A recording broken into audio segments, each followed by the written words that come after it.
সেই পরিকল্পনার মাধ্যমে তিস্তাকে শাসন করা, ড্রেজিং করা, এখানে শিল্প কারখানা তৈরি করা, মানুষের কর্মসংস্থান সৃষ্টি করা, সেটাও আমরা দাবি করি।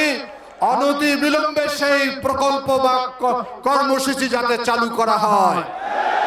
আমরা মনে করি সেই আগামীকালের সকল অনুষ্ঠানে সকল মানুষের উপস্থিতি দিয়ে আমরা আগামী দিনও জোরে আওয়াজ তুলতে চাই, জাগো বাহে। এই আওয়াজ গোটা রংপুরের 5 জেলায় উঠেছে।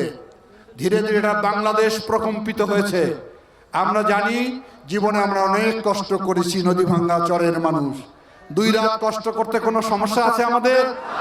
আমরা সবাই মিলে থাকবো এবং আগামী দিন শেষ করে আগামী পরশুদিন ভোরবেলা বাড়ি ফিরে যাব।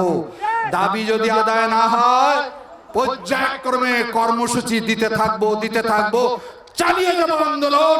জাগো বাহে। সবাইকে আমার পক্ষ থেকে অশেষ ধন্যবাদ। আমাদের প্রিয় নেতৃবৃন্দকে অশেষ ধন্যবাদ। ওনারা কষ্ট করে আমাদের আন্দোলনে সংহতি প্রকাশ করেছেন।